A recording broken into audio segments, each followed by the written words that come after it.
I'm calling my tiny house Loft in the Woods because I built it very industrial loft, Scandinavian design, very clean lines, or will be clean lines when I'm all said and done. This is actually a really good video, I feel like, not just for the tiny home people out there, but the van builders out there too, or the van lifers, or the DIYers, or just really anybody that is a DIYer actually, now that I'm saying it out loud. It's going to be about a company that I use for the tiny house, and that's what this is right here. It's called Wall Theory. And I had these dreams and thoughts of creating a loft space. Now, I've talked a lot about this in my tiny house, you know, vlogging or building or whatever you want to call it. You see I have an industrial pipe up there for my air conditioning unit. It's going to be concrete walls, brick. Now, I'm from Boston originally, and even though I'm building this in the Boston area, I'm moving it up to Maine. I'm saying all that because I love the feel and texture and just everything about the red brick. And I love like New York loft. Whenever I watch like shows that like people were like looking at property, one of my favorite shows was actually $1 Million Listing. And that started in New York, and they always used to show these beautiful, I mean, like just something that was way out of my price range, always. Lofts, right? And these, you know, because that's what New York is. Manhattan is just full of just apartments that are sold as condos. Every now and again, you get this like really like loft feeling, like an industrial feeling to it. And I've always fell in love with that. I actually fell in love with that style way back when I was in college, way back, geez.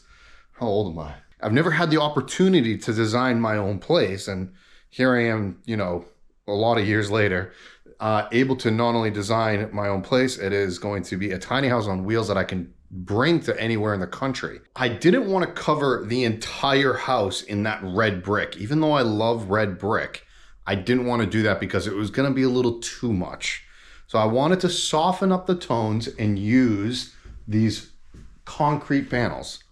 Now, what's really nice about Wall Theory is those are fake. They are very, very fake.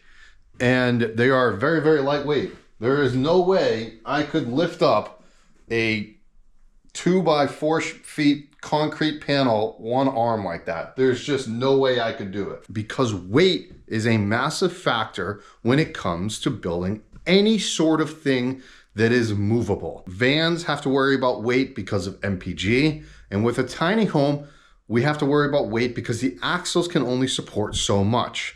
So I have a dual axle, and it's made by Trailer Made Trailers, and each axle is rated for 7,000 pounds. So in total, 14,000 pounds is what my 24-foot tiny is rated for. Now, do I think I'm going to be even close to that 14,000? Semi. I think I'll be right around the 11 to 12,000 mark. Problem with how I did things is everything in my tiny house, for the most part, are built-ins. This galley is a built-in. My Murphy bed is a built-in. My working desk loft thingamajiggy is a built-in. That's fine. The couch is a built-in, right? This little thing down here, the bar.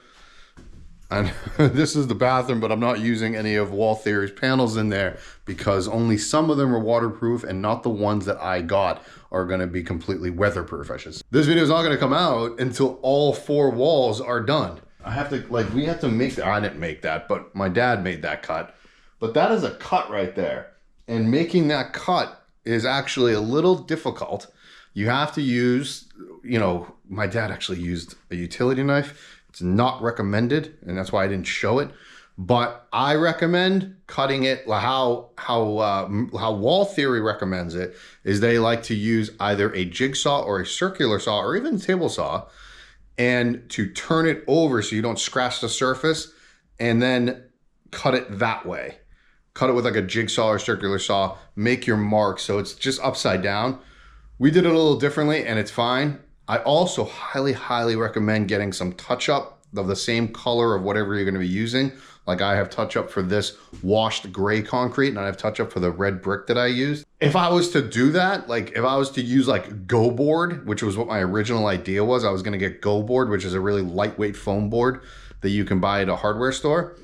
If I was to use Go Board, I could plaster it and then kind of make my own concrete look to it. I know other people have done that, but did you know that plaster, could crack very easily, but also, unless you use flexible, and I get it, you can use flexible stuff, that's fine.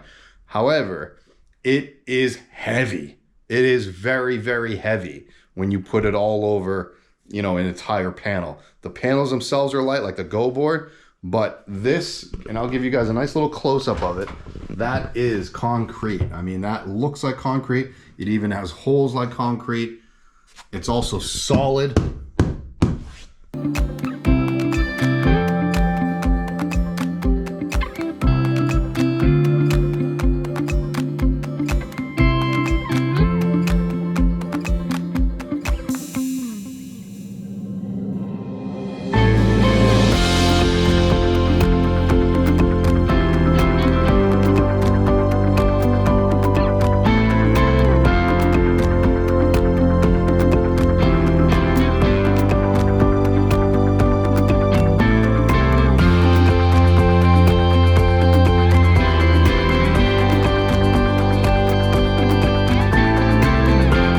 All right, guys, so I'm about to go into the tiny, and I'm going to actually show you guys what I use for the walls. It is a very unconventional way of tiny houses are done.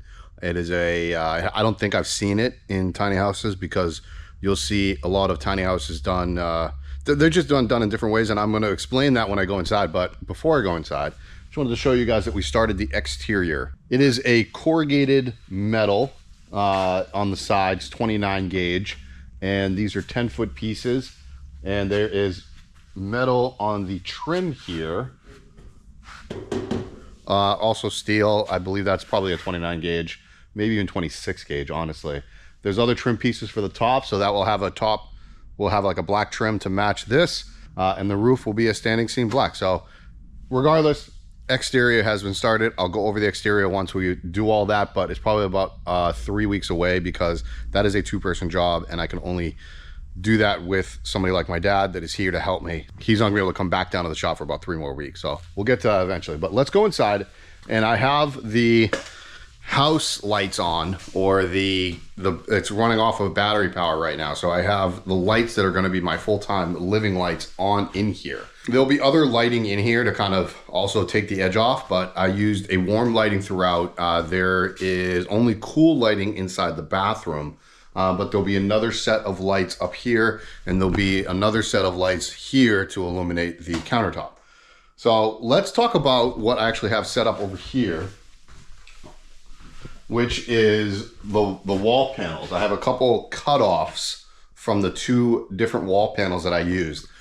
Now, Wall Theory didn't ask me to do this. I just wanted to show this because you see a lot of tiny houses that are done either in like just straight plywood, or they'll use shiplap a lot. Shiplap to me is a great look. It might not be the look that you're going for. Probably the easiest way to just kind of make a wall. I'm calling my tiny house Loft in the Woods, because I built it very industrial loft, Scandinavian design, very clean lines, or will be clean lines when I'm all said and done. It'll have a warmth feeling to it, even though it looks very industrial around me. Industrial as in my air conditioning unit is a real 16-inch duct that I did a while back. Not while, that was like 4 months ago. But these are fake concrete panels. They come in 2x2, and that is a fake brick. I have been dying to use brick and in any of my builds, and I just haven't had the chance to do it, because all the brick that I have seen, whether it's like the 4x8 sheets that like Home Depot sells, that's like an MDF board, super heavy, and to line them up properly just does not work, in my opinion. There are other fake brick companies that are out there. And then I was actually going to do a DIY version, which involved a ton of work. Paint the wall, put texture onto it with like a sponge, and then like paint it with a sponge. I forget, I saved a video of it on like Pinterest or Instagram or one of those, and it was just really, really complicated to do. I was going to do that for all of my walls. It would have added 2 months worth of work. All right, maybe not that long. I would have added probably a month's worth of work, and I just didn't want to spend the time doing that, and it would have been a pain. It would have been gratifying to do because it would have been looking cool, and I would have felt really good about it. But I luckily found this company. There are some pros and cons that I'll kind of get into. Pro, extremely lightweight. These are practically foam board. Now, I said that this was a cut, so you might be able to see the cut right there. It is a high density foam board. I don't know exactly what type of foam it is, but they probably have it listed on their website. So these are extremely lightweight. That is not real concrete if I'm doing that, right? They also do sell concrete slabs. So each panel is different in that way. It looks porous. It looks like, and they have different colors. They have an assortment of different colors that I wanted to pick, that you can pick from.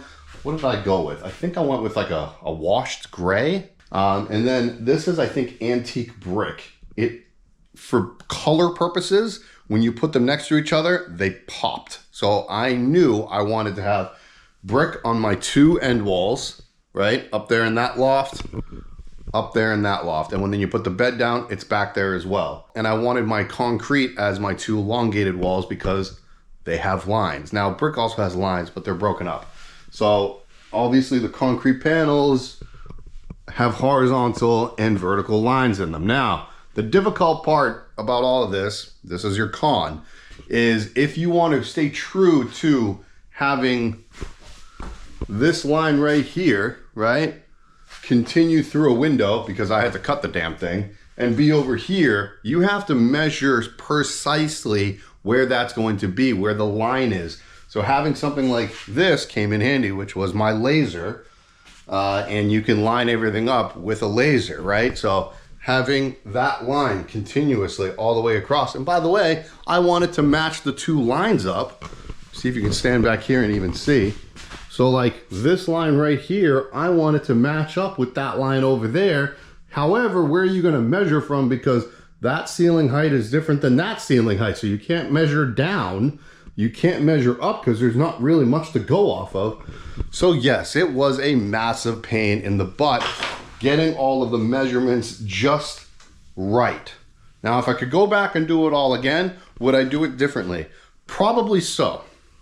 I would probably put a backer board on my studs and then put the concrete panels on there. And that's actually how I did the brick.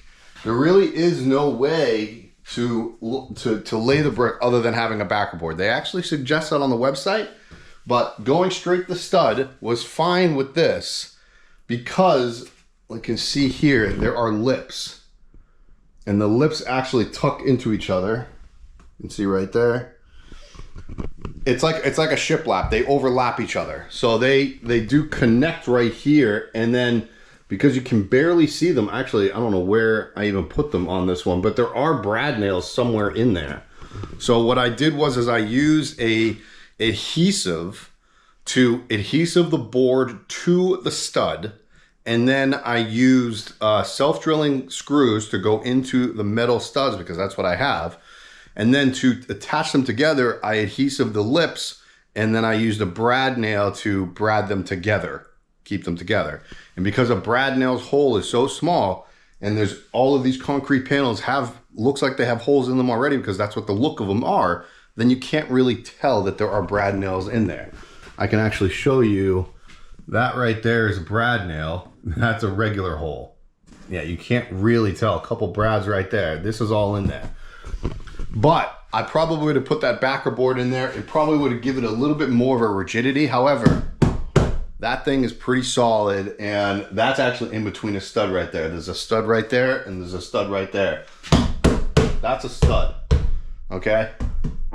That's not. I don't know if you can tell. This is also my TV mount. This is mounted directly to a wall, to a stud, excuse me. And trust me, this sucker, I could hang off of this thing. How I did that is actually cut out like a piece of the backer board. The concrete, and then I actually put a 1/2 inch filler because these concrete panels are 1/2 inch thickness. So I pretty much already kind of talked about how I already did all the bricks up there. I mean, that was just kind of like, the biggest pain there was kind of lining up. These also come in 2x4 foot panels, right? So you might be able to see the breaks up there, and I got to kind of fill in the cracks. But and when I say breaks, like the break between panels, like that, and you know, in that one, they fill into each other. I could put like caulking in there to kind of make it a little more like, they actually send you some texture fillings, so I could do that. But you might be able to see that that's a panel right there. And then lining up the bricks so that they all kind of work. I don't know how to put that best. So like, it was just kind of, it was just a pain. It worked out, obviously. I think it's beautiful, but yeah, those are my walls. Like I said, very, very, very different than your standard tiny house. I don't think I've seen this being used. The lightest weight material you can think of. Imagine if I used all shiplap, right? Even if I got it down thin, because shiplap comes in typically 3/4 inch, but imagine if I went with like a 1/2 inch. If you took a 1/4 inch off, that's still a lot of wood and a lot of weight going around this. It's just a different look. I think it's great. I love it. I love this look. Tell me what you guys think. But this is the end of the vlog. Next vlog, I hope I'm gonna try to give you guys a rough estimate of what I have spent so far. And why am I doing that? Because my estimate of being completed with the tiny house is roughly 4 weeks. Maybe even 3 if I can hustle my bustle. I'll see you guys next time. Later.